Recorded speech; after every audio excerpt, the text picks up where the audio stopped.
Bonjour à tous, ravi de vous retrouver pour cette 8e émission du magazine Service consacrée ce matin à la propreté pilotée et à la cobotique. Avec le développement de l'IoT et des bâtiments connectés, la propreté pilotée devient une réalité. Avec une promesse, intervenir au bon endroit, au bon moment. C'est un enjeu fort pour améliorer la performance des entreprises. Alors, comment la déployer au bénéfice des clients, mais aussi des salariés ? Quelle stratégie de gestion des données choisir? Faut-il s'attendre à une transformation des métiers? C'est autour de ces questions que nous allons débattre pendant cette matinée, avec deux parties. Dans un instant, un premier débat sur les solutions connectées au service de la performance opérationnelle et à 11h, une seconde table ronde sur l'intégration des machines autonomes dans les prestations de propreté. Tout de suite, Jean-Luc Brunto du groupe Honnête et Sylvain Armand de Chalençon vont nous expliquer pourquoi et comment ils ont mis en place de nombreux outils digitaux dans leur entreprise.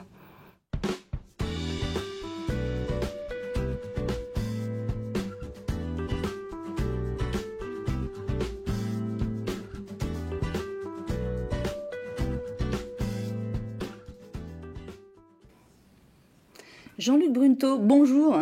Vous êtes directeur délégué pour l'activité propreté du groupe Honnête et vous pilotez, en plus de l'exploitation, les équipes innovation qui développent des solutions digitales propriétaires. Séverine, bonjour. Sylvain, bonjour et merci pour votre invitation.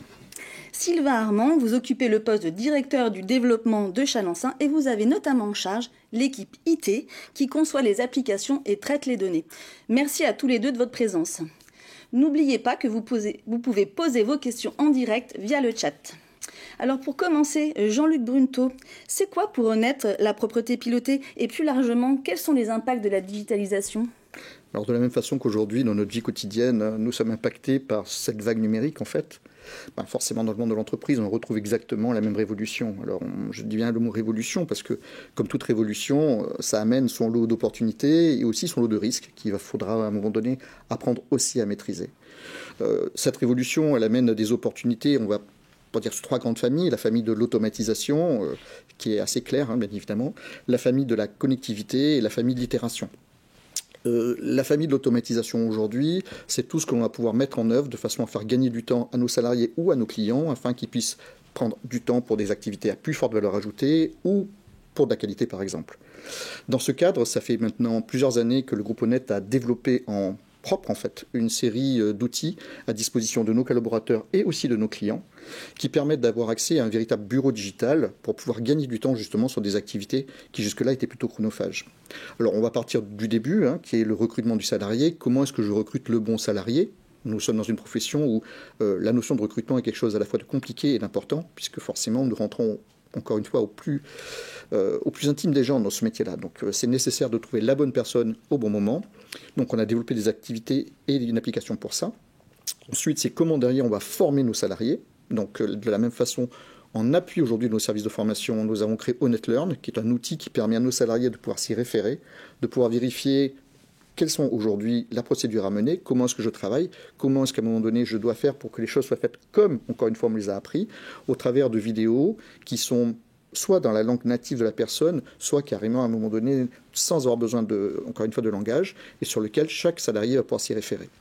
On va retrouver bien évidemment toute la notion de contrôle qualité qui est nécessaire aujourd'hui à notre activité, qui là de la même façon va être aussi un plus pour nos clients. La traçabilité, qui est une attente forte aujourd'hui de nos clients. Le lien ensuite, ce qu'on appelle les revues mensuelles d'activité, tous les liens que l'on peut mettre à un moment donné avec nos clients.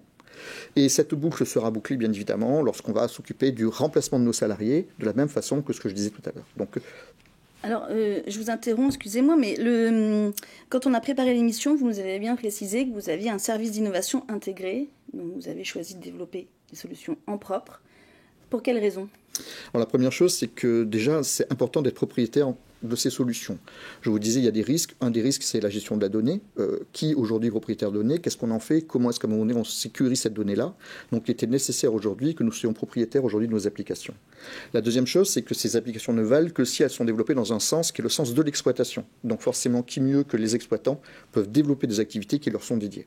Donc, il était nécessaire aujourd'hui de faire travailler nos équipes innovation qui sont réparties en 3 niveaux très différents. Donc, nous avons des équipes vraiment de développement. Donc, c'est de la recherche et développement avec des ingénieurs qui, à un moment donné, se posent plein de questions sur plein de choses et qui permettent de trouver des solutions qui ne sont pas toujours issues de notre monde. Ensuite, derrière, nous avons ce que nous appelons des AMO, qui sont en charge justement d'être des chefs de projet, qui vont transformer cette solution-là en une solution purement opérationnelle. Et enfin, nous avons ce qu'on appelle des CNR, des conseillers numériques régionaux, qui eux vont transformer ça pour mettre en place, accompagner les équipes et les former. Je vais vous donner un exemple, par exemple, de ce que nous avons développé. Il y a aujourd'hui un enjeu important sur la propreté à la demande et justement nous avons travaillé sur un sujet aujourd'hui qui nous a permis de mettre en place Clean Connect. Clean Connect, c'est la connectivité, c'est le fait de travailler avec des IoT, de positionner des IoT aujourd'hui chez nos clients qui vont nous indiquer en temps réel qu'est-ce qui est nécessaire de pouvoir être nettoyé. Donc on va amener la juste propreté au bon moment, au bon endroit, au travers d'un algorithme. Donc il n'y a plus un être humain derrière qui va travailler, réfléchir à un cahier des charges, c'est aujourd'hui l'algorithme qui, en fonction du niveau de qualité déterminé avec le client, va organiser le travail de nos agents. Sylvain Armand, la digitalisation, c'est aussi un axe fort pour le groupe Chalençon. Si vous pouvez nous expliquer. Absolument. Alors, tout d'abord, bonjour Séverine, bonjour Jean-Luc. C'est un axe fort qui a été porté par notre présidente Catherine Chalvin, qui en 2018 a donné des directives très claires à l'ensemble des cadres de l'entreprise, visant à nous porter jusqu'à 2025. Aujourd'hui, on a développé 14 applications en propre. Donc, un des points importants, c'était d'être propriétaire du code, de manière à pouvoir piloter les évolutions, être au plus proche des attentes de nos clients. Et aujourd'hui, donc, on a commencé au démarrage par le pilotage de la qualité de service au travers de l'application Qualichal qui aujourd'hui permet à nos clients de voir nos contrôles internes, nos contrôles contradictoires, de faire des signalements, d'avoir accès à un espace documentaire. Également, vous avez choisi donc de développer en propre. Donc, c'est pour avoir la maîtrise du code, c'est pour aussi faire évoluer les applications. Oui, alors, il y avait en propre pour deux raisons. D'une part, pour gérer les évolutions, donc de ne pas être sous la contrainte de l'éditeur et de pouvoir ajuster nos applications en fonction des retours de nos clients, mais également de nos équipes, parce qu'on le verra, ça c'est un point extrêmement important. L'autre point, c'est de maîtriser nos données, c'est-à-dire que les données sont le cœur du réacteur, si je puis dire. Donc, de maîtriser les données, ça nous permet d'une part de mieux visualiser des indicateurs de qualité, visualiser la performance, et puis surtout de pouvoir faire circuler l'information à la fois en interne et à la fois à destination de nos clients. Alors, l'équipe IT, elle est composée de combien de personnes? Alors aujourd'hui, on a 6 personnes et bien entendu, ça a été progressif parce qu'il fallait apporter des preuves de la bonne efficacité de ce qu'on mettait en place. Donc aujourd'hui, 6 personnes sont en charge de faire vivre ces applications et nous projeter sur d'autres applications métiers. Les profils sont différents. Au préalable, on a intégré les personnes qui ont géré le projet, des chefs de projet, visant à définir le cahier des charges, à suivre l'exécution du développement, à tester les applicatifs. Et puis tout récemment, on a intégré une personne qui est spécialiste de la donnée, donc qui vient de challenger les données, c'est-à-dire la qualité des données qu'on reçoit, qu'on génère et qu'on envoie aussi auprès de nos clients. Alors on reviendra tout à l'heure sur ce point de gérer les données. Jean-Luc Brunto, tout à l'heure, vous me parliez de aussi se tourner vers les clients. Alors justement, quelles sont leurs attentes sur ce sujet? Quels sont les secteurs les plus demandeurs? Alors déjà, l'innovation ne fonctionne que si elle est partagée par tous, c'est-à-dire que si elle a un véritable apport non seulement pour nos clients, mais aussi, encore une fois, pour nos salariés. C'est vraiment un gagnant-gagnant. Aujourd'hui, quand on regarde, par exemple, la nécessité de s'adapter au flex office dans le monde du tertiaire, justement, il a fallu trouver des solutions pour pouvoir arriver à les aider à passer de coefficients d'occupation de bâtiments qui étaient aux alentours des 0,9 à des 0,6 aujourd'hui. Donc, comment est-ce que je peux, moi, aujourd'hui, adapter des solutions qui vont permettre à mes clients d'avoir plus de traçabilité, plus de qualité et aussi une forme de productivité, parce que bien évidemment, quand on parle d'innovation, il y a aussi une attente de productivité de la part de nos clients. Donc, comment est-ce que je peux arriver à concevoir l'ensemble? Donc, forcément, aujourd'hui, des solutions à base d'IoT qui permettent de pouvoir arriver à savoir exactement quel est le taux d'occupation d'un bâtiment, nous permet justement de pouvoir agir au bon endroit, au bon moment. Mais je vous donnerai d'autres secteurs, comme par exemple la santé, où le taux d'occupation des chambres aujourd'hui est le nerf de la guerre. Donc il y a un véritable enjeu aujourd'hui, être en capacité de pouvoir être informé en temps réel de la libération d'une chambre pour qu'on puisse derrière intervenir rapidement et ensuite derrière faire savoir au cadre donc hospitalier que cette chambre a été faite et qu'on peut à nouveau remettre un patient à l'intérieur. Donc je vais vous donner un exemple, par exemple, de ce que nous faisons au Brésil. Au Brésil, on a la chance d'avoir un immense hôpital qui s'appelle Das Clínicas, donc c'est vraiment le plus gros hôpital aujourd'hui d'Amérique du Sud. Et ben, en faisant ce genre de choses, nous avons divisé le taux de mortalité de 3 dans l'hôpital. Parce que clairement, aujourd'hui, nous permettons d'avoir une accélération de la prise en compte du malade, et donc d'éviter à un moment donné, entre autres, d'avoir des gens qui n'avaient pas de chambre en temps réel et donc qui nécessitaient de différer leurs hospitalisations.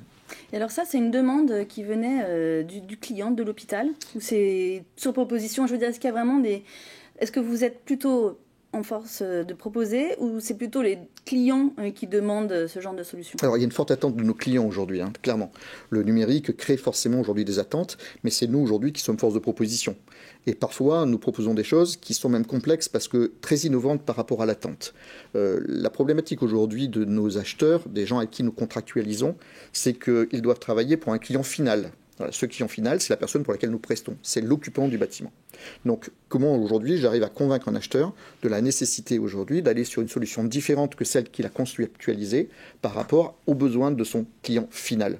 Donc c'est le cas entre autres lorsqu'on parle par exemple de Clean Connect, où nous travaillons cette fois avec un fonctionnement sur lequel il n'y a pas de cahier des charges.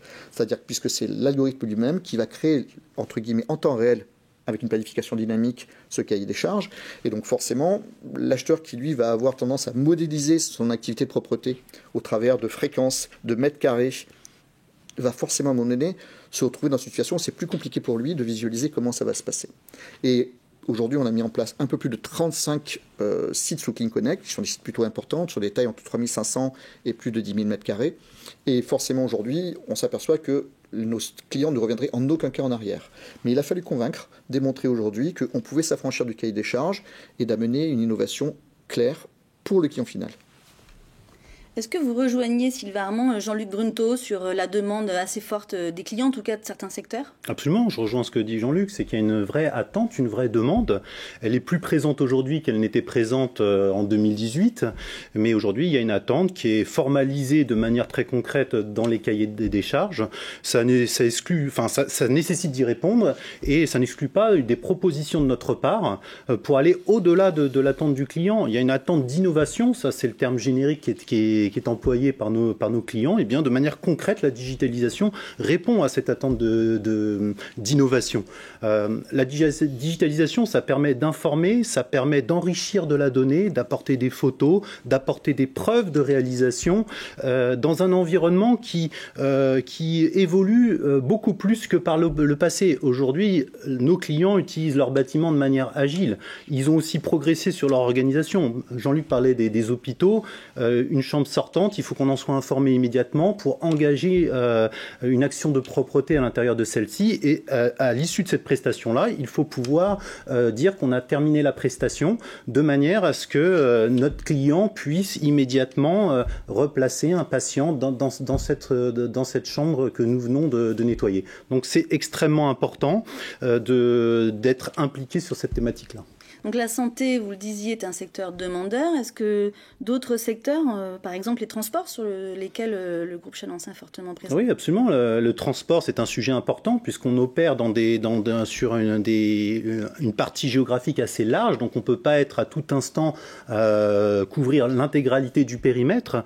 Donc d'avoir de l'information et d'intervenir au juste moment, au bon moment, eh bien, c'est important. Ça nous permet d'apporter plus de réactivité. Et on sait que la réactivité joue beaucoup dans la perception de la qualité de service en matière de propreté. C'est-à-dire, il faut intervenir vite et dès lors, eh bien, ça crée de la valeur ajoutée. Et la digitalisation nous permet d'avoir une information en temps réel, de cibler une équipe qui est en proximité pour pouvoir intervenir et puis de pouvoir restituer au client la preuve de réalisation.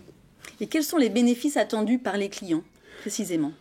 Bénéfices attendus par les clients, il y a évidemment la productivité, ça c'est un point qui est attendu, mais la bonne productivité, c'est-à-dire de ne pas se disperser. L'autre point qui est attendu par le client, c'est la traçabilité, ou tout du moins être informé localement, mais également de manière centralisée de la bonne exécution, d'indicateurs de qualité. Et puis ensuite, ce qui est de plus en plus attendu, c'est de partager la donnée. Parce que la donnée, il est nécessaire qu'elle circule et qu'elle arrive chez le client qui, lui, va l'utiliser pour continuer à mener à bien son activité. Dans des schémas de coactivité, c'est extrêmement important et c'est source de productivité chez nos clients. Et les clients jouent le jeu alors par rapport au partage des données ? Alors les clients sont confrontés des fois à leur service interne qui est extrêmement regardant sur l'aspect de la sécurité des données. Mais je dirais qu'aujourd'hui, les API, les interfaces sont de plus en plus cadrées, standardisées, ce qui permet aujourd'hui d'aller beaucoup plus vite. Et on a le standard, on s'y plie, on a souvent une documentation qui nous est donnée par nos clients. En respectant cette documentation-là, ça nous permet d'échanger les données et aujourd'hui on a de moins en moins de freins de par la standardisation de ces interfaces-là. Jean-Luc Brunto, c'est le cas également pour les clients d'Honnête Tout à fait. D'être ouvert à ces changements. Ce que dit Sylvain aujourd'hui est essentiel. Clairement, aujourd'hui, les grandes attentes, elles se tournent principalement autour de la traçabilité, autour de l'agilité et du temps de réaction. Ça, c'est quand même la base aujourd'hui. C'est comment est-ce qu'à un moment donné, je peux démontrer à mon client que mes équipes sont présentes, qu'elles font le travail en temps réel et comment est-ce que je rends compte au travers justement de ce partage de données. Tout à l'heure, je vous parlais de 3 grandes familles que sont l'automatisation. Voilà, certes, on voit très bien. Derrière, la deuxième chose, c'est la connectivité. Et la connectivité, c'est ça, c'est comment est-ce qu'à un moment donné, je partage mon information. C'est-à-dire comment je la capte dans un premier temps, chose qui n'est pas évidente. Comment est-ce que je capte l'activité d'un salarié aujourd'hui, au travers de quel outil. Comment derrière, j'arrive ensuite à le partager avec l'équipe pour que derrière on puisse s'organiser. Je pense par exemple à l'absence, comment je gère l'absence aujourd'hui, comment je peux y remédier rapidement, comment je peux déplacer une tâche d'un salarié vers un autre, et enfin derrière, comment je vais rendre compte à mon client de l'activité qui a été faite, dans quel cadre, et avec le niveau de qualité qui est attendu. Voilà. Donc ça aujourd'hui c'est vraiment nos enjeux de demain. Nos clients sont en forte attente d'avoir cette traçabilité quasi en temps réel aujourd'hui, au travers de dashboards ou au travers de solutions qui leur permettent de recevoir directement sur leur téléphone ou sur la boîte mail les éléments aujourd'hui que nous avons produits par jour. Alors vous l'évoquiez, on l'a compris, ces outils entraînent un changement important. Comment impliquer et former les équipes sur le terrain ? C'est le nerf de la guerre. Encore une fois, mettre en place une solution technique, c'est quelque chose d'assez simple. Mettre en place une solution organisationnelle, c'est pas très compliqué non plus. La difficulté, c'est l'adhésion aujourd'hui de nos collaborateurs par rapport à cette innovation. Comment est-ce que je fais aujourd'hui pour que nos collaborateurs, qui sont très souvent, il ne faut pas oublier dans notre métier, des collaborateurs qui sont multi-employeurs en plus. Vous savez, je dis souvent que dans mon métier, j'ai plusieurs problématiques. La première, c'est que mes salariés ne travaillent pas chez moi, ils travaillent chez mes clients. Donc comment est-ce que je fais pour être sûr que mon management rencontre régulièrement mes salariés. La deuxième chose, c'est que mes salariés, ils ont fait 7, 8, 9 entreprises de propreté. Comment est-ce que je m'assure aujourd'hui que ces salariés-là vont appliquer les bonnes méthodes de travail, vont appliquer, encore une fois, ce que nous allons ici en termes de valeur de leur donner. Donc forcément, nous partageons avec Sylvain un certain nombre de salariés. Ça peut paraître étonnant, mais c'est une réalité. Donc comment est-ce qu'aujourd'hui on fait adhérer ces salariés-là à l'innovation ? C'est au travers, bien évidemment, d'applications qui vont avoir un gain pour eux. C'est nécessaire. On est obligé de mettre en place des solutions qui sont gagnantes-gagnantes, qui font qu'aujourd'hui nos salariés vont s'y retrouver et vont avoir envie derrière d'essayer. La deuxième chose, c'est la formation. La formation, ça reste le gros morceau. Il y a une nouvelle donnée aujourd'hui. Vous savez, on parlait souvent d'illettrisme. Aujourd'hui, on vient parler d'illectronisme. Alors, ce mot qui paraît assez étonnant est une réalité. Nous avons des salariés aujourd'hui qui ont du mal à utiliser l'outil informatique, qui ont du mal à utiliser le smartphone, qui ont du mal à un moment donné à se projeter dans cette dimension-là, qui n'est pas évidente en fait. Alors ça nous paraît, nous, tout à fait logique, mais ce n'est pas forcément le cas pour tout le monde. Et ce n'est pas forcément plus ça les populations les plus âgées qui sont le plus touchées. Donc on retrouve un spectre assez diffus de personnes qui aujourd'hui n'ont pas le savoir-faire ou la formation qui est nécessaire. Donc on a mis en place aujourd'hui des éléments de formation, on a mis en place des éléments pour lutter contre l'électronisme, entre autres avec le phare propreté, avec des formations qui nous permettent de faire avancer nos collaborateurs. C'est, je dirais, le nerf de la guerre réellement si on veut que ça soit approprié. Et ensuite, ça va être l'encadrement qui va devoir prendre le temps de cette mise en œuvre. Penser que demain matin, parce qu'on va mettre un outil nouveau, en claquant des doigts, tout va fonctionner, est une hérésie. Pour que le temps, je dirais, nécessaire, quand on met en place, par exemple, Clean Connect, de façon à ce que ça soit réglé, que nos collaborateurs appliquent parfaitement et que derrière ça marche, il faut compter à peu près 3 mois. C'est le temps aujourd'hui et l'impact.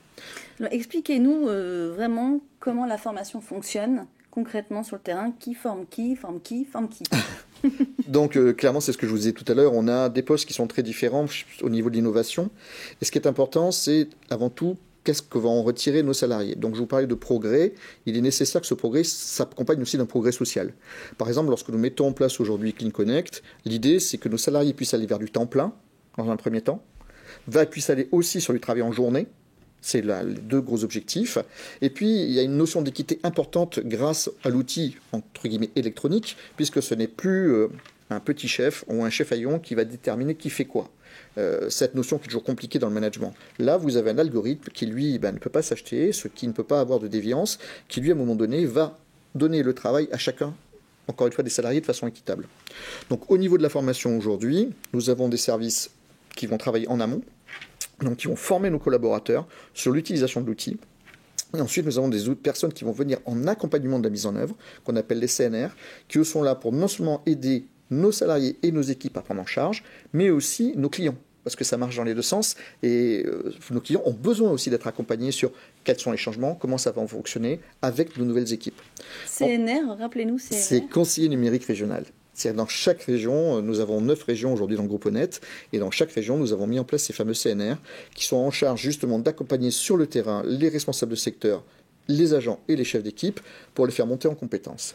En même temps, vous avez le management local qui lui a été formé, dont bien évidemment les responsables de secteur et les chefs d'équipe, et qui vont avoir en charge de continuer tout au long de la vie de l'agent à maintenir ce niveau de formation pour qu'au fur et à mesure, il puisse s'adapter aux nouveaux outils. Ce qui change vraiment avec aujourd'hui l'outil entre guillemets numérique, et c'est vraiment le gros changement par rapport à ce que nous faisions avant, c'est que ça évolue en permanence. C'est-à-dire que ce qui était vrai lundi n'est plus vrai mercredi ou n'est plus vrai jeudi.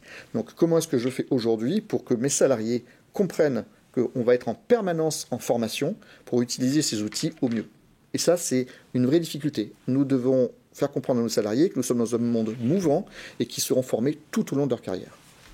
Il faut accompagner vraiment de manière continue, de la continuité, la pédagogie.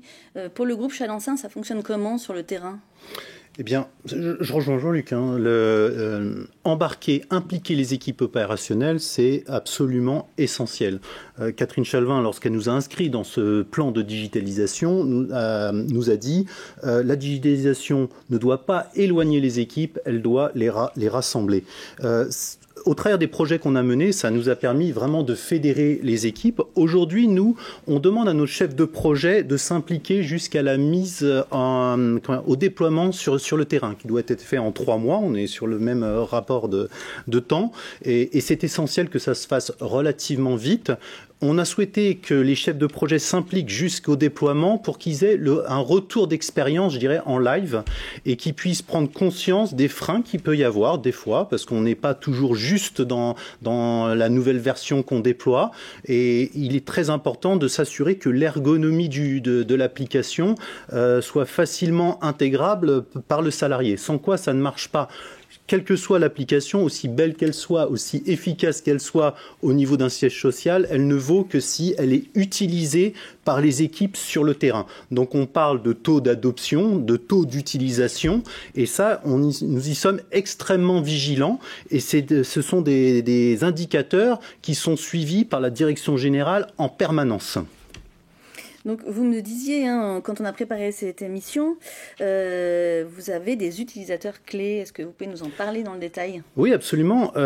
Au-delà, bien sûr que notre encadrement est formé, les équipes sur le terrain, mais ensuite les produits évoluent et il faut continuer à former, et on s'attache à identifier au sein des équipes ce qu'on appelle des key users, c'est-à-dire des personnes qui ont manifesté durant ce temps de déploiement un intérêt, je dirais, plus important, qui ont une facilité à intégrer notre application. On s'appuie sur eux pour qu'ils véhiculent continuellement de la formation et qu'ils puissent, au gré des évolutions, puisque nous, nos applicatifs, on livre environ 3 nouvelles versions par an, et bien que ça puisse venir très vite de manière concrète sur le terrain au travers de ces key users. Et ces key users-là ne font pas forcément partie de la hiérarchie. Ça peut être qui alors ? Ça peut être un agent, ça peut être un chef d'équipe, c'est très variable. Et puis ça donne un rôle nouveau à ces personnes qui se sentent valorisées à juste titre, parce que leur retour est extrêmement positif pour le devenir de nos applications. On a parlé aussi de l'installation de capteurs sur les bâtiments, de smart building. Tout ça, ça implique aussi beaucoup le client, donc sur l'exploitation même du site. Est-ce qu'il y a quelqu'un aussi de référent finalement chez le client qui va accompagner ça? Alors, parfois, le client, effectivement, est une personne en interne, et donc là, on échange avec lui pour pouvoir convenir des modalités pour récupérer la donnée, ou alors il n'y a pas du tout de capteur, et puis à ce moment-là, on lui propose un déploiement. Nous le faisons dans des environnements type sanitaire, les espaces de vie, et puis lui-même génère de la donnée, c'est-à-dire il a souvent un outil pour la partie, pour l'occupation de ses salles de réunion. Donc on définit les modalités d'échange au travers de ces données-là, et le déploiement de ces capteurs-là qui peuvent soulever un certain nombre de questions aussi chez le client. Et donc, nous y répondons et nous prenons le temps d'y répondre. Ça, c'est un point important.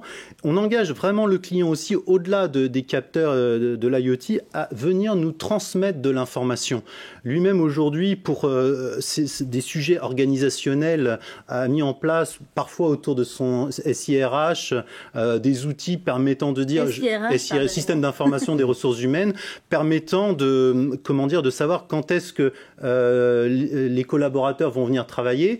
Vous indiquez, vous venez de travailler, j'ai un projet avec vous, je vais également venir sur le lieu de travail ce jour-là, parce que ça crée de la valeur ajoutée d'être ensemble autour du projet. Eh bien, nous lui demandons de partager cette information-là avec nous pour organiser notre prestation de propreté. Inutile d'aller sur le plateau RH si ce jour-là, il n'y a personne, ça arrive. Mais par contre, renforcer notre prestation puisque sur l'espace IT, par exemple, ils sont sur un projet qui mobilise énormément de personnes et là, il va falloir avoir une attention importante.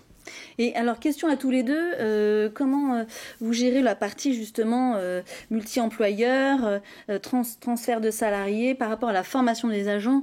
Quel est votre point de vue sur ces problématiques? On pourrait vraiment se dire aujourd'hui que finalement, dans notre métier, c'est toute la difficulté. On forme des agents peut-être qui vont partir. Donc finalement, j'investis dans une ressource qui n'est pas stable. En fait, aujourd'hui, il faut penser globalité. Ce monde devient numérique. Donc forcément, aujourd'hui, je serai gagnant si mes agents sont formés et qui partent chez Chalençon, ou que si les agents, encore une fois, de la société Chalençon sont formés et qu'ils viennent chez moi. Au niveau, encore une fois, de l'annexe 7 et de la récupération des salariés avec un marché, nous avons tout à fait intérêt d'avoir des salariés qui sont formés, tous. Donc il y a vraiment une vision qui doit être globale. Je pense que c'est fini, entre guillemets, la vision de Chapelle. Là, on est face à une difficulté quelque part quand même, qui nous touche tous et sur lequel nous devons réfléchir en globalité de formation. L'idée, c'est de faire monter en compétence l'ensemble des agents finalement du secteur, progressivement, bien entendu. Absolument, c'est de valoriser notre périmètre. Donc c'est important, c'est facteur de valeur ajoutée pour le client. Donc de s'impliquer collectivement sur ce sujet-là, c'est important. Aujourd'hui, nous sommes présents avec Jean-Luc parce que nous partageons une vision proche, et ça, c'est important lorsqu'on est également dans des organisations type la FEP, et on échange également sur ces sujets-là pour voir où Honnête en est. Pour moi, c'est important de le savoir parce qu'effectivement, on se partage le personnel au gré des passations. Donc, d'accompagner aussi ce transfert-là, c'est extrêmement important. On en sortira tous grandis de s'impliquer collectivement sur ce sujet-là. Il ne faut plus que ce soit un frein, finalement. Alors, de la même façon que l'annexe 7, aujourd'hui, n'est pas un frein à la reprise de nos organisations, je pense que nous devons d'avoir des collaborateurs formés que nous mettons à disposition du repreneur. C'est-à-dire qu'encore une fois, ça marche dans les deux sens.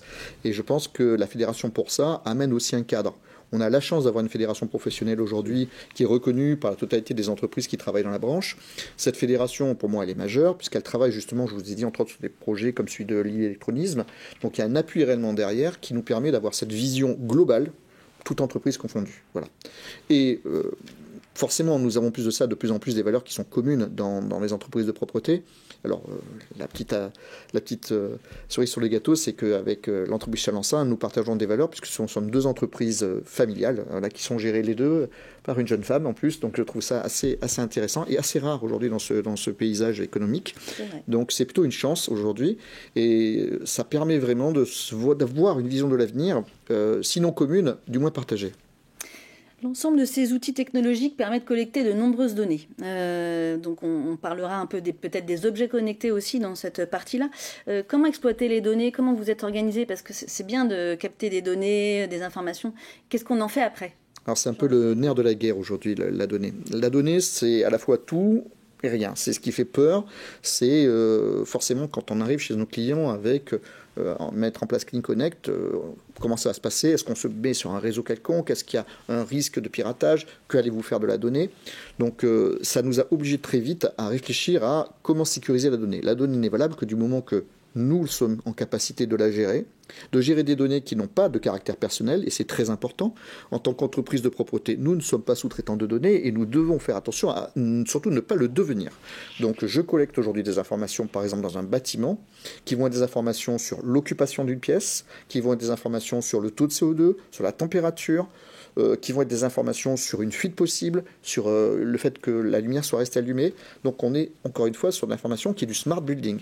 Donc comment ces informations aujourd'hui je les gère, et c'est encore plus vrai en hospitalier, sans prendre de risques derrière. Où je les stocke, comment je les stocke de façon sécurisée. Ça a un véritable enjeu derrière, d'où le fait, entre autres, de ne pas s'appuyer sur le réseau du client, de ne pas s'appuyer aujourd'hui sur du filaire, mais d'avoir un élément qui est crypté et qui permet bien évidemment d'éviter tout risque d'entrée, je dirais, chez notre client sur ce plan-là. La donnée, je vais juste vous donner une petite anecdote. On est démarché forcément toujours par des fabricants, et entre autres pour la cobotique, donc pour, vous savez, les autolaveuses aujourd'hui qui fonctionnent seules. Nous avions démarché par un fournisseur intéressant chinois. Et première question que nous lui avons posée, c'est votre machine aujourd'hui, pour s'orienter, filme en permanence la totalité de l'endroit dans lequel elle évolue. Qui est propriétaire de cette donnée et où est-elle stockée? Et la réponse a été que la donnée, les propriétaires étaient l'entreprise chinoise et que la donnée était bien évidemment stockée en Chine. Donc vous vous doutez du risque si nous avions implanté ce genre de machine chez un industriel aujourd'hui français important. Il faut en être conscient. Oui. Il faut être extrêmement conscient, et nos équipes travaillent en amont par rapport à ça, que ce soit dans le choix des partenaires bien évidemment, dans le choix des solutions derrière et dans la mesure de la sécurité que nous mettons en œuvre. Donc absolument des solutions sécurisées. Pour Sylvain Armand également, la donnée, c'est un enjeu, pour vous Sylvain Armand, pardon, c'est un enjeu important? C'est capital, effectivement. Il est important de s'interroger sur le stockage de cette donnée-là. Nous faisons le choix de stocker nos données sur des serveurs en France. Pour nous, c'est un point non négociable et extrêmement important. La transparence est extrêmement importante sur ce sujet-là notamment, puisque quand on échange avec notre client, il est important de dire quelles données on collecte et pourquoi on la collecte. Nos besoins en termes de données sont assez limités, somme toute. On ne collecte pas de noms, toutes les données sont anonymisées, donc le risque est extrêmement limité, et c'est important que ça soit ainsi. La durée de stockage aussi, c'est important également d'être transparent et de dire voilà, on collecte la donnée sur une temporalité donnée, pas excessive. Et puis ensuite, il est important d'être transparent, d'échanger, d'être pédagogue. Voilà, c'est le mot que je cherchais, d'être pédagogue et de dire voilà, pourquoi on collecte cette donnée-là, pour quelle finalité et qu'est-ce qu'on vous restitue comme information. Donc l'objectif, c'est quoi alors finalement? D'optimiser les prestations, on en a parlé tout à l'heure, de gagner en productivité, de planifier les tâches. Plus concrètement, voilà, à quoi les données vous servent? C'est l'équipe IT qui les traite, c'est ça? Pardon ? C'est l'équipe IT pour des raisons techniques, et effectivement. Mais l'objectif, c'est, on est dans un monde qui fonctionne de plus en plus en temps réel, qui est mouvant. Donc la donnée nous aide à être plus performants, nous aide à partager l'information. Nous sommes sur des contrats où, évidemment, il y a le client localement, mais parfois, il y a aussi une nécessité de partager l'information de manière centralisée. Ça permet de le faire immédiatement. Donc au final, c'est l'efficacité qui prédomine comme objectif, sans pour autant mettre en tension les équipes. C'est la vertu de la digitalisation, c'est que là, on ne cherche pas à augmenter la cadence de travail, nous cherchons à être au bon endroit, au bon moment, et restituer l'information le plus rapidement possible à notre client. D'accord. Alors, les applications internes, externes, les machines connectées, les distributeurs sanitaires connectés, est-ce qu'il n'y a pas un problème parfois technique pour centraliser toutes ces données, pour faire cohabiter les systèmes sur certains bâtiments peut-être d'ailleurs de vos clients qui étaient déjà peut-être équipés? Alors, c'est évidemment une question importante. Comme je le disais, il y a plusieurs applications, qu'elles soient externes, internes, les objets connectés sont des outils. Il faut que l'information puisse circuler. L'enjeu est là. C'est qu'il faut que ça circule de manière sécurisée, nous l'avons dit.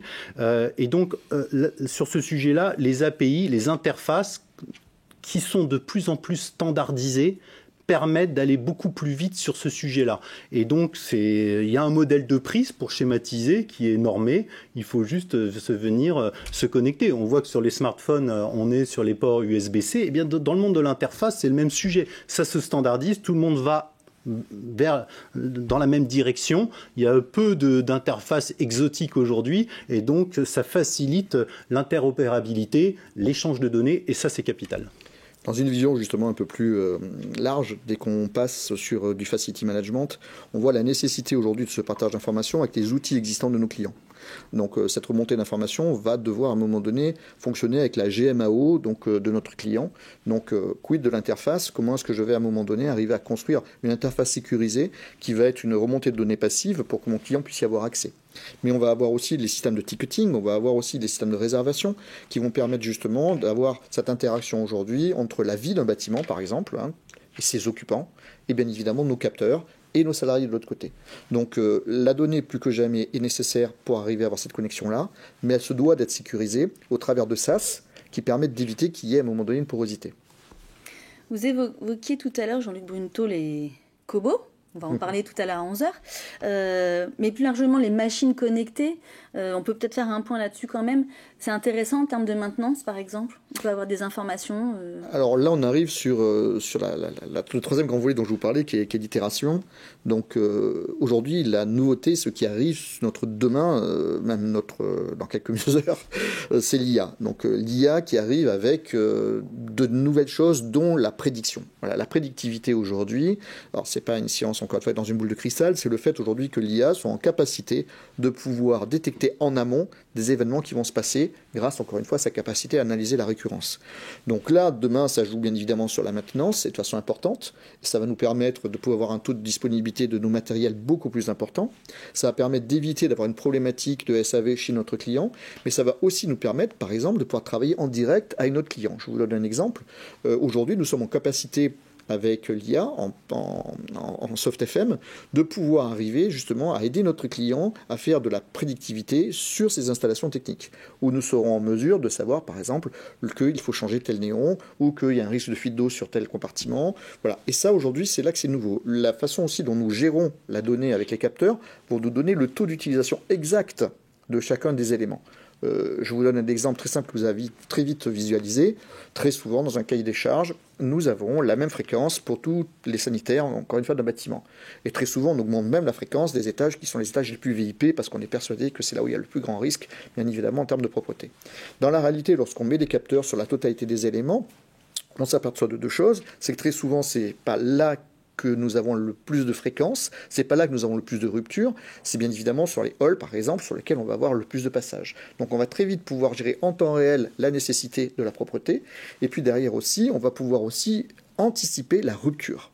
Anticiper la rupture, c'est avoir des capteurs par exemple dans les distributeurs aujourd'hui de papier hygiénique qui vont permettre en amont de la rupture de pouvoir faire le nécessaire pour qu'on change le rouleau.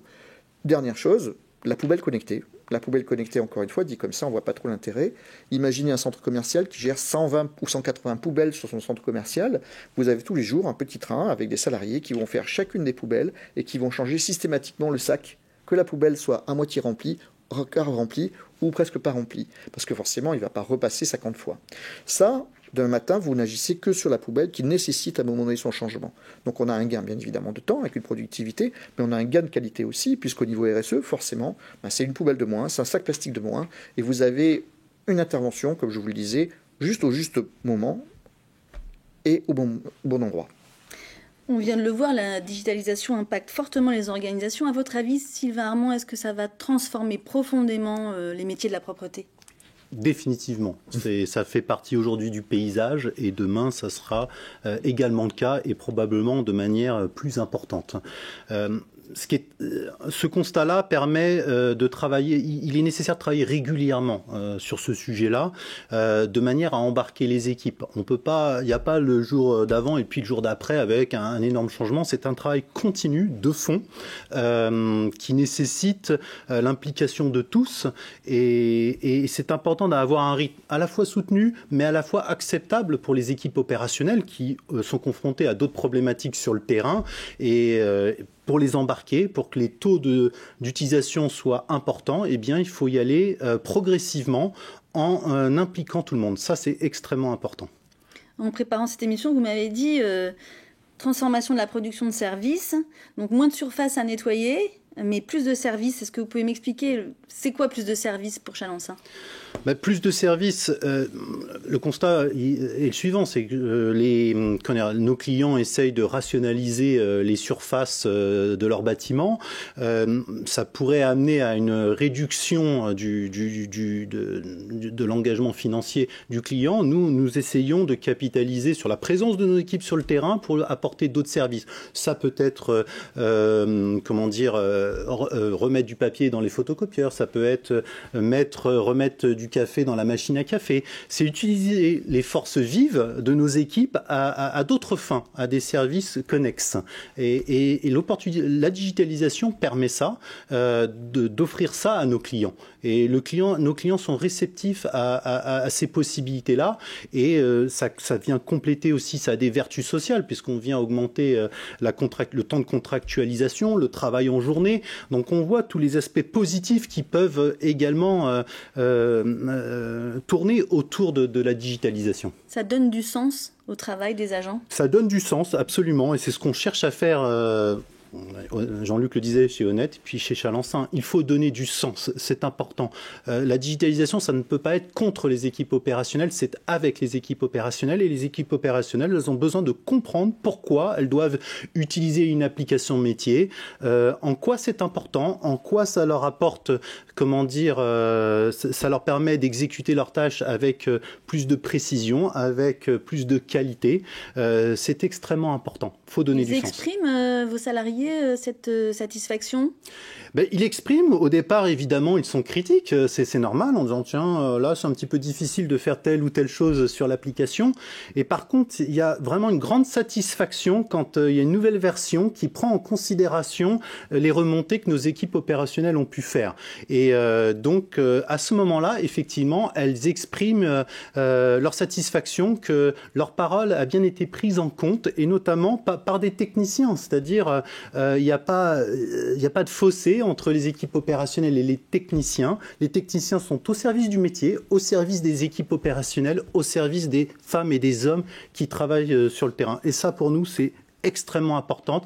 Et pour notre présidente, ça a été vraiment la ligne directrice à suivre. D'où l'intérêt, finalement, d'internaliser la conception de ces applications, de pouvoir avoir cette maîtrise. Absolument. Vous l'avez dit, ça a été ce qui a guidé véritablement la volonté d'être propriétaire du code. C'était non négociable de la part de Catherine Chalvin pour cette raison-là, c'est-à-dire adapter le plus rapidement possible l'applicatif au retour du terrain. C'est la meilleure façon d'embarquer nos équipes, le management et d'associer tout le monde aujourd'hui à faire progresser nos applicatifs, parce que les évolutions aujourd'hui viennent plus de remontée terrain finalement que de ce qui sort de la tête des ingénieurs qui travaillent sur ce sujet-là. Je ne veux pas être négatif, ils font un travail absolument exceptionnel, mais néanmoins les idées viennent plus de nos équipes sur le terrain que de ce qui peut être généré sur le siège. Il faut écouter les utilisateurs clés, alors, c'est ça ? Il faut écouter le terrain. Ça, c'est un fondement de base de notre métier. On est métier de femmes et d'hommes. C'est extrêmement important. Et là où la digitalisation peut des fois éloigner, il faut l'utiliser pour rassembler. Et fédérer, c'est extrêmement important. À mon sens, c'est l'unique route pour pouvoir réussir sur ce sujet-là. Jean-Luc Bruneteux, est-ce que vous pensez aussi que les entreprises de propreté vont être plus performantes grâce à cette digitalisation ? Est-ce que ça va Et également profondément transformer. Alors, ça va profondément transformer la totalité aujourd'hui de nos métiers, c'est une certitude. Surtout aujourd'hui, je rejoins ce que disait complètement Sylvain, ça met en avant nos collaborateurs. C'est-à-dire que là où on pourrait penser qu'à un moment donné, la traçabilité est un fil à la patte, ben pas du tout. Il ne faut pas oublier que nous sommes, encore une fois, très souvent les travailleurs de l'invisible. C'est-à-dire que la majorité de nos salariés travaillent en horaire décalé, ils ne sont pas vus du client, il y a toujours ce doute de savoir ce qu'ont fait ou pas fait nos salariés. Voilà. On voit de tout dans notre métier, du reste, chacun inventant son système pour être sûr à un moment donné de vérifier que vous saviez que, encore une fois, notre argent est bien passé. Là, l'avantage aujourd'hui, c'est qu'avec ces systèmes-là, clairement, le travail de nos collaborateurs est mis en avant, le collaborateur n'a pas de doute sur le travail qu'il a effectué ou qu'il doit effectuer, et forcément, à un moment donné, le client le voit. Et ça crée une relation qui pour moi est fondamentale, c'est une relation de partenariat et de collaboration aujourd'hui avec notre client. De surcroît, quand on met en place du travail en journée, là aussi on sort du cadre de la peur de me dire bon, il va passer l'aspirateur, mon téléphone, et on s'aperçoit que ça fonctionne, que ce lien justement permet d'être beaucoup plus agile, beaucoup plus actif au bon moment, et ça crée là aussi une valorisation de nos salariés. Donc c'est important aussi que ça fonctionne dans ce cadre-là. C'est la propreté à l'usage ? Alors, la propreté à l'usage, c'est exactement ça. C'est la nécessité, encore une fois, d'être agile et d'agir sur le juste besoin, au bon endroit et au bon moment. Et je vous disais en préambule que, comme toute révolution, il y a des opportunités, il y a des risques. Et c'est là où il faut faire attention à ne pas tomber dans la partie risque de l'autre côté qu'amène aujourd'hui cette vague numérique. La partie risque, c'est passer sur l'ubérisation de notre profession en passant de la propreté à l'usage à la propreté à la demande. Vous voyez, c'est juste un simple petit mot. Et pourtant, ça change tout. La propreté à la demande, c'est à un moment donné le fait de nous demander d'amener une flexibilité aujourd'hui qui sera non pas un progrès social, mais à l'inverse un vrai risque de précarisation par rapport à nos salariés, par rapport à notre activité. Si demain matin on nous demande de passer je vous donne un exemple, sur un bâtiment de 3000 personnes le lundi à 500 le mardi, puis à 5000 le mercredi, et de suivre à un moment donné cette évolution-là, juste sur les anciennes méthodes, c'est-à-dire en travaillant avec un cahier des charges, j'ai des fluctuations aujourd'hui dans ma masse salariale qui vont nécessiter à un moment donné de précarisation. De la même façon, il y a un autre risque aussi, c'est que plus je gère de la donnée, plus je vais être tenté à un moment donné de donner à mon client la totalité de la transparence de tout, y compris de mes heures d'arrivée, de mes heures de fin de chacun de mes salariés pour être sûr que. Du moment que je rentre dans la gestion de l'heure, je sors de mon contrat qui est un contrat, encore une fois, chez nous, de résultats, et je rentre dans un contrat dit de moyens. Or, contrat de moyens, aujourd'hui, ça veut dire que je vends de l'heure. Qui dit que je vends de l'heure dit que je suis dans l'illégalité la plus totale et je deviens simplement, à un moment donné, un fournisseur de main-d'œuvre dans un cadre qui est celui de l'intérim, par exemple, et sur lequel nous n'avons pas le droit d'aller et nous mettons aussi en risque nos clients qui, puisque nous sommes sous-traitants de leur activité, deviennent à nouveau partageant avec nous ce risque-là. D'où cette grande nécessité d'informer nos clients en amont, d'expliquer aujourd'hui ce que nous pouvons faire et ce que nous ne pouvons pas faire, sortir en effet de la tentation à un moment donné de je veux avoir la totalité des heures exactes d'entrée et de sortie. Ce qui est important encore une fois, c'est l'utilisateur final aujourd'hui. Est-ce que ce que nous apportons aujourd'hui en propreté correspond aux besoins et est-ce qu'aujourd'hui ce besoin est satisfait avec une situation économique qui est la plus favorable possible. Et c'est cette équation-là aujourd'hui que nous devons mettre en œuvre. Alors c'est bientôt la fin des cahiers des charges ou pas, Sylvain Armand ? Eh bien, en tout cas, la fin des cahiers des charges, non, parce qu'il faut toujours que le client puisse s'exprimer au travers d'un document qui synthétise ses besoins.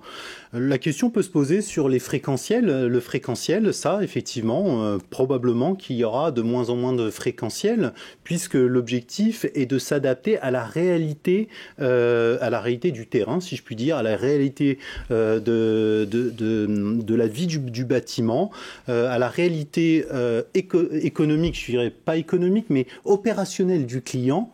Et tout évolue en permanence, donc un cahier des charges ne peut pas répondre à ça. Un fréquentiel ne s'adapte pas au taux d'occupation d'un bâtiment, ne s'adapte pas au taux d'occupation d'un hôpital pour les chambres sortantes, ne s'adapte pas à la fréquentation d'un réseau de transport. Donc par conséquent, effectivement, il faut viser le résultat. C'est ça qui, à mon sens, est extrêmement important. Seul le résultat compte.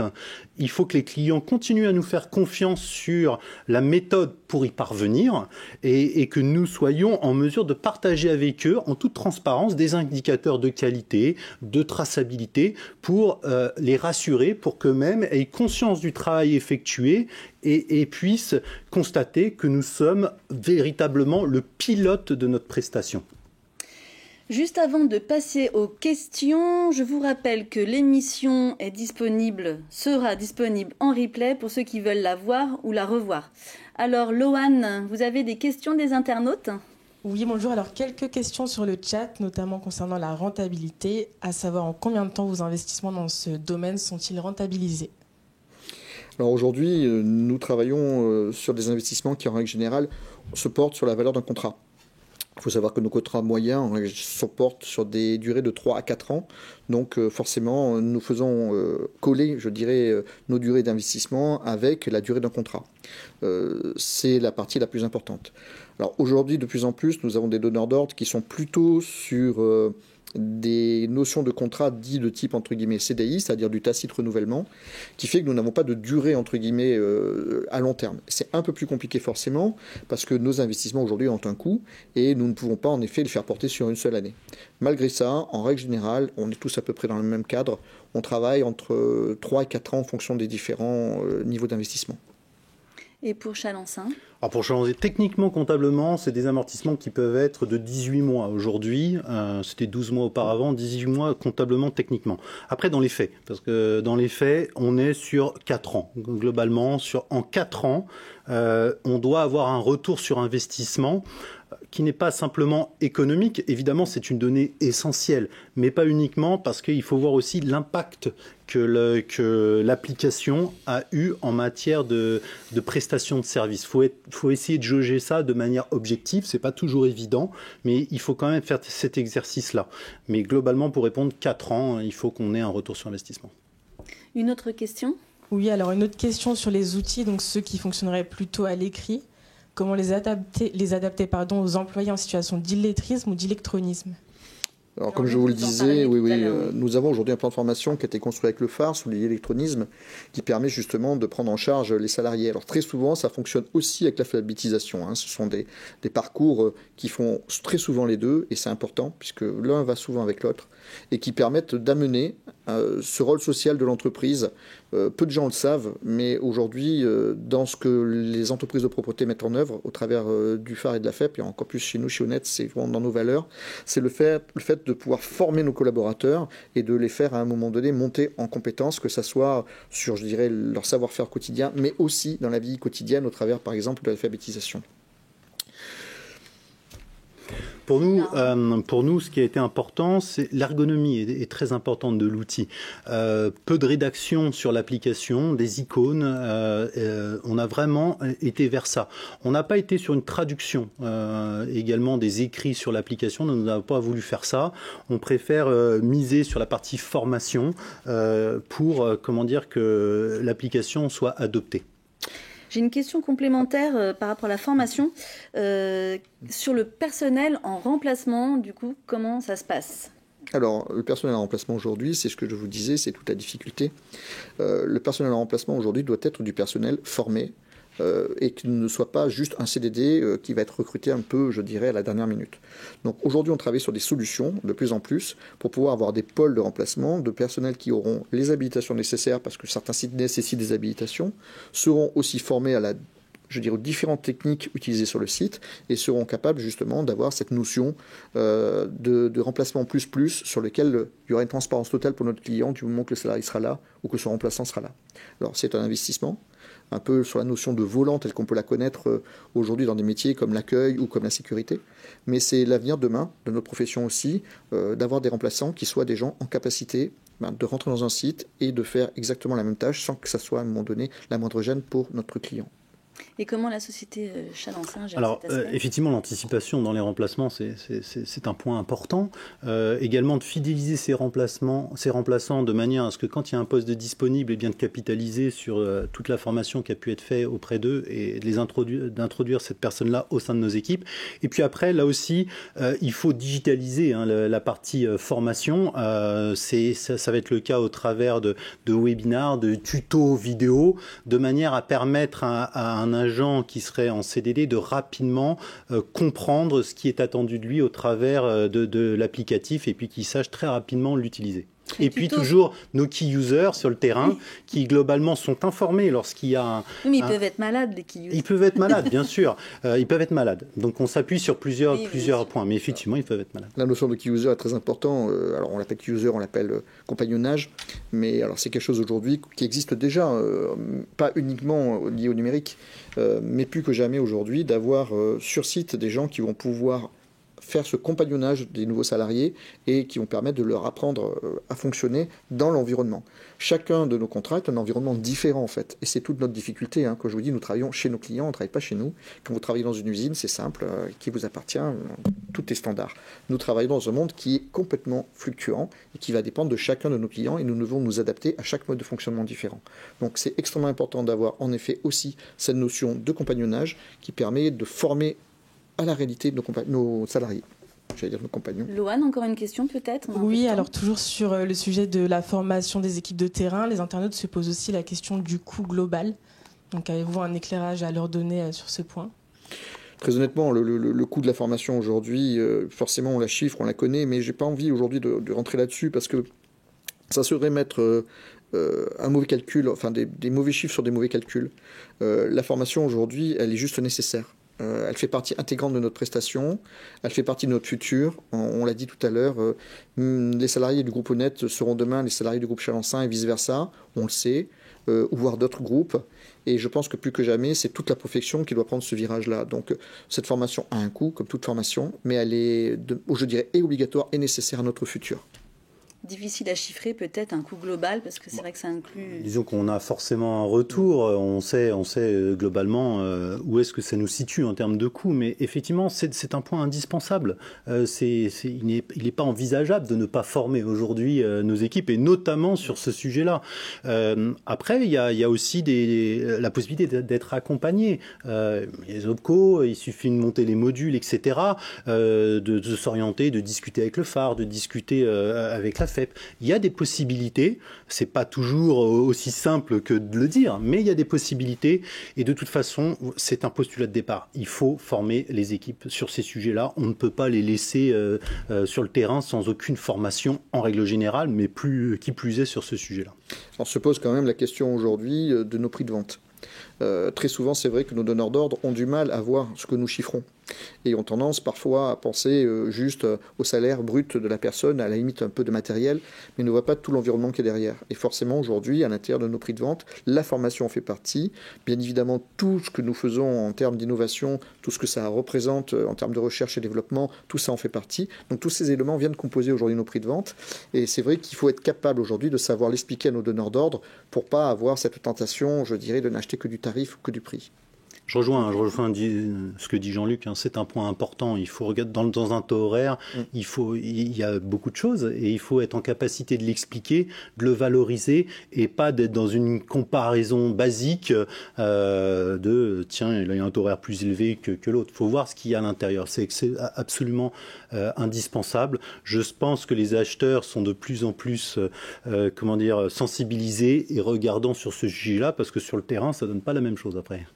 Alors, dernière question rapide pour des réponses rapides, s'il vous plaît. Alors, une dernière question sur le pointage mobile. Si vous l'avez mis en place, quelle démarche avez-vous suivi vis-à-vis des instances représentatives du personnel?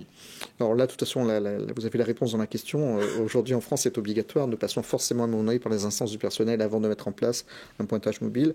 Donc, nous, aujourd'hui, nous avons mis en place un outil qui nous permet avant tout de gérer l'absentisme sur site et qui à terme est en train de devenir l'outil de pointage et qui a été donc présenté en CSE de façon à pouvoir justement, entre autres, répondre à nos obligations légales. La difficulté quand vous avez un groupe, encore une fois, par exemple bancaire, sur lequel vous travaillez sur des petits sites isolés, nous avons un salarié qui va rentrer à un moment donné sur un site isolé et nous avons l'obligation de savoir à quelle heure il est rentré, à quelle heure il est sorti et de pouvoir redonner ça, entre guillemets, au niveau, encore une fois, de l'inspection du travail. Donc ces éléments aujourd'hui nécessitent le passage par les instances du personnel et sont bien évidemment très encadrés. Même démarche pour Chalençon. Même démarche, effectivement. Là, nous avons échangé avec les instances représentatives du personnel. C'est indispensable, c'est obligatoire, et il faut le faire. Il faut faire preuve de pédagogie, présenter effectivement l'outil en tant que tel. Mais Je veux pas autour de la digitalisation, je voudrais pas qu'on se limite au sujet du pointage. C'est vrai que c'est un sujet qui vient très rapidement sur la table. Chez Chalence, on a 14 applications métiers. On a des fonctionnalités très différentes, des objectifs très différents. Et finalement, le pointage reste un sujet minoritaire au travers de la galaxie d'applications que nous avons. Ce premier débat touche à sa fin. Merci à nos intervenants et à nos partenaires. Rejoignez-nous dans 30 minutes pour la seconde partie de cette matinée consacrée à la cobotique. Merci de nous avoir suivis et je vous donne rendez-vous à 11h.